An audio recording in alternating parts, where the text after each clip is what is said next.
Hello and अस्सलाम वालेकुम। मुझे भी कमेंट रिसीव हुआ है वाइब्स वन की तरफ से। मैं कोशिश करूँगी यहाँ लगा दूँ। उन्होंने पूछा है कि बीएसएन के साथ फ्रीलांसिंग और यूट्यूब क्या पॉसिबल है?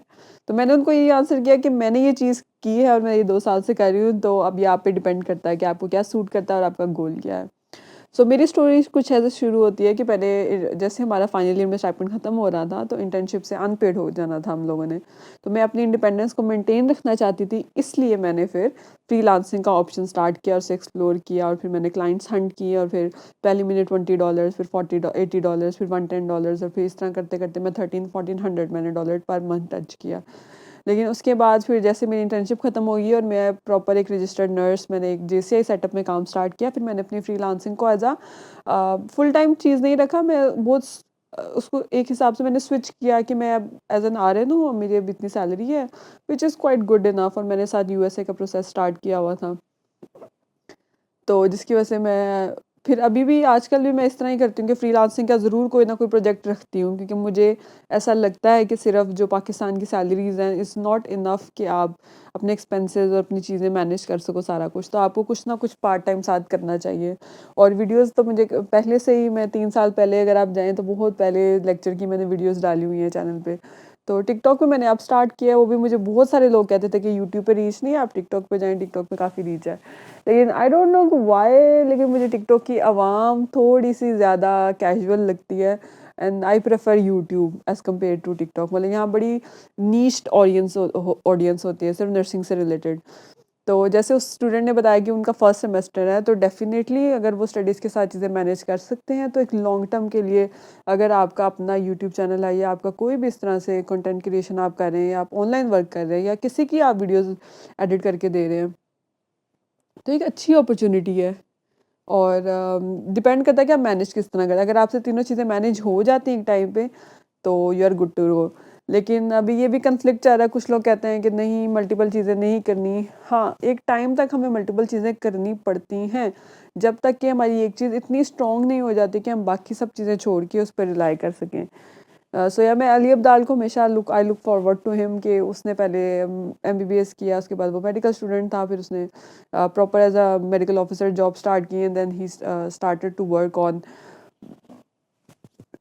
YouTube and content creation and freelancing and then उसने वहाँ से किया। उसके बाद उसने इवेंचुअली वो सब कुछ छोड़ के अब वो फुल टाइम कंटेंट क्रिएटर है। सो ये चीज़ें आती हैं लाइफ में, लेकिन जब तक आप चीज़ें करोगे नहीं, आपको पता कैसे चलेगा। तो मैंने फ्रीलांसिंग पूरा साल की, उसमें बहुत अच्छा पैसा था। मैं आज भी ये कहती हूँ बात जिससे भी, कि फ्रीलांसिंग से ईजी मनी कोई नहीं है। ईज़ी मनी से मुराद कि अगर आप एफ़र्ट भी डालते हो ना, तो उसका बहुत अच्छा रिटर्न मिलता है एज़ कम्पेयर टू पाकिस्तानी जितनी भी सैलरीज़ आप करते हो, कितनी भी जॉब्स करते हो। मैंने एज अ आरएन के अलावा एज अ मैनेजर काम किया हुआ 2 एजेंसीज़ में, एक एकेडमी में और एक एजेंसी में। तो मैं उस रेफरेंस से भी बात करूँ कि अच्छे से अच्छा टॉप नॉच आपको इतना ज़्यादा नहीं पे करते फिर भी, लेकिन एज़ कन्वर्ट टू जब डॉलर्स में आप पे होते हो, तो वो कन्वर्जन करके वो बहुत अच्छी अमाउंट बन जाती है। तो इसलिए इट्स ऑलवेज़ गुड। पाकिस्तान की इकॉनमी के जो हालात हैं, तो अगर कोई भी स्टूडेंट अपने बीएस नर्सिंग के साथ ऑनलाइन कोई भी काम सीख लेता है, तो आई डोंट थिंक सो इसमें कोई बुराई है। ये बल्कि एक अच्छी चीज़ है, जो आप अपनी फैमिली को एक्स्ट्रा सपोर्ट कर सकते हो, अपने फ्यूचर एग्ज़ाम्स वगैरह बुक कर सकते हो, अपने लिए फ्यूचर में आसानियाँ कर सकते हो। So I think so is a very good option. अच्छा, अब इसे मोस्टली कहते हैं कि हमें रोड मैप बता दें, आपने कैसे सीखी। अब इंटर्नशिप की 6-8 घंटे की ड्यूटी करके आपको कैसे टाइम मिलता था स्लीप मैनेज करके, फिर आप नई चीज़ें सीखते हैं, फिर क्लाइंट का काम करते हैं, सारा कुछ। तो मेरे ख़्याल से कि आजकल के दौर में अगर मैं बात करूँ, तो वीडियो एडिटिंग एक बहुत अच्छी नीश है। कुछ नीश बहुत टेक्निकल हो जाती हैं, जैसे वेब डेवलपमेंट हो गया और आर्टिफ़िशियल इंटेलिजेंस हो गया, प्रोग्रामिंग, वेब डेवलपमेंट, बहुत टेक्निकल चीज़ें हो जाती हैं। उनको सीखने के लिए बहुत आईक्यू और बहुत टाइम चाहिए होता है। इसी इसी तरीके कुछ चीज़ें होती हैं जो बड़ी ईज़ी होती हैं, जैसे कंटेंट राइटिंग या ग्राफिक डिज़ाइनिंग बहुत ईज़ी है, जिसकी वजह से उधर कॉम्पिटिशन बहुत है और पैसे अच्छे नहीं मिलते। तो आपने मिडवे कहीं जाना होता है कि आपको कॉम्प्लेक्सिटी भी थोड़ी हो, लेकिन बहुत ज़्यादा कॉम्प्लेक्स भी ना हो, और आपको चार्जेस भी अच्छे मिल जाएँ। तो आजकल मेरे ख़्याल से जो भी मुझसे पूछता है, मैं उससे कहती हूँ वीडियो एडिटिंग सीख लें, क्योंकि वीडियो एडिटिंग का स्कोप है। हर बंदा वीडियोज़ बना रहा है और हर बंदे को वीडियो एडिटर चाहिए। और वीडियो एडिटर डिपेंड करता है वीडियो के ऊपर, और वो अच्छा चार्ज भी कर लेते हैं अगर वो इंटरनेशनल क्लाइंट लेते हैं। और ये चीज़ें होती हैं। मुझे एक्चुअली कल परसों एक किसी ने मेल की कि मैं आपके थंबनेल्स बना के दूँगा। तो इसी तरीके से आप डिफरेंट यूट्यूबर्स को आप आउटरीच करते हो स्टार्ट में कि मैं आपकी वीडियो एडिट करके दूंगा।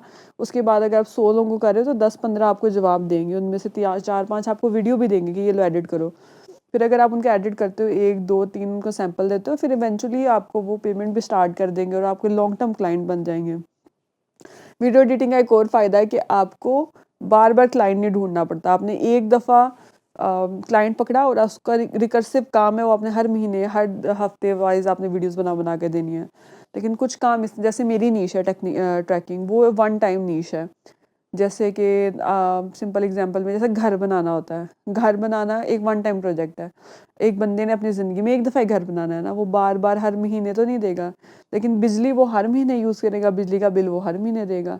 तो आपने ये भी अपनी स्किल ढूंढनी है कि आपको बार बार महीने में क्लाइंट ना ढूंढना पड़े। तो ये थोड़ी सी चीज़ें हैं, अगर आप टाइम मैनेज कर सकते हैं तो लॉन्ग टर्म के लिए मेरे ख्याल से, अगर जिस तरह अभी तो आप BSN स्टार्ट किया हुआ ना, अगर BSN जिसका कंप्लीट हो जाता है तो वो अपना तीनों प्रोसेस चाहे इकट्ठे स्टार्ट करवा दे, USA के, कनाडा के, ऑस्ट्रेलिया के। ये लॉन्ग टर्म प्रोसेस है।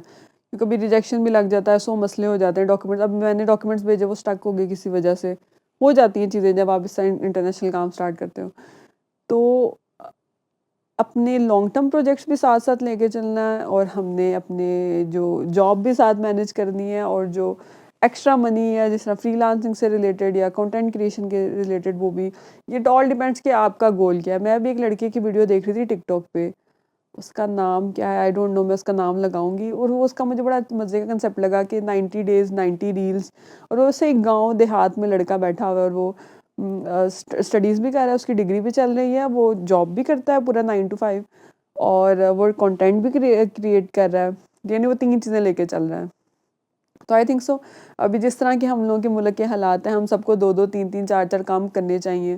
फ़ज़ूल घर बैठ के रील्स देखने से और बातें करने से तो बेहतर है कि हम कुछ ना कुछ काम करें, और उससे हमारी फैमिली को भी हेल्प होगी, हम लोगों को भी हेल्प होगी, और इवेंचुअली हमारी कंट्री की भी डेवलपमेंट होगी, इंस्टेड ऑफ कि हम सिर्फ कंटेंट कंज्यूम कर रहे हैं।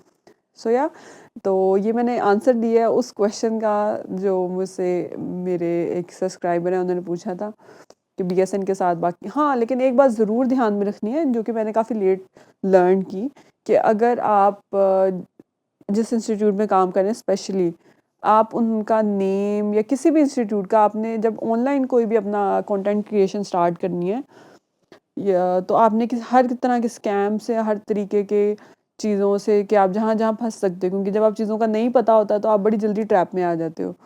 स्कैम तो नहीं, मैंने स्टार्ट में एक प्रोजेक्ट कोर्सेज स्टार्ट किए थे प्रॉक्सी मार्केटिंग। अब मुझे स्टार्ट में उस चीज़ का एग्जैक्ट पता नहीं था, मुझे यही पता था कि आपने प्रोडक्ट्स लेने हैं, उनकी पिक्चर्स लेनी है, लोगों को कोल्ड आउटरीच करनी है, वो आपसे ऑर्डर बुक करवाएंगे, एंड देन आपने उनको वो चीज़ ड्रॉप शिपिंग करनी है। लेकिन बाद में मुझे पता चला कि ये तो स्कैम होता है, आप किसी का प्रोडक्ट लेके किसी तरीके से, यानी ये नेम में फ्रॉड में चीज़ आती है। प्रॉक्सी मारने आप लोग सर्च कीजिएगा, आप लोगों को पता चलेगा। फिर मैंने वो इंस्टेंटली उस वक्त छोड़ी। तो आपने अच्छे से डीप रिसर्च करनी है, कौन सी चीज़ हलाल है, कौन सी चीज़ मतलब ठीक है, स्कैम तो नहीं है, इसमें कोई मसला तो नहीं है। और कंटेंट क्रिएशन में भी आप अक्सर कुछ इस तरह का, अभी टिकटॉक ने रिसेंटली मेरी वीडियो डाउन की है, और उन्होंने मेरे चैनल पे वो शैडो बैन करने के लिए बोला कि हम इसको रिस्ट्रिक्ट कर रहे हैं, स्ट्राइक का।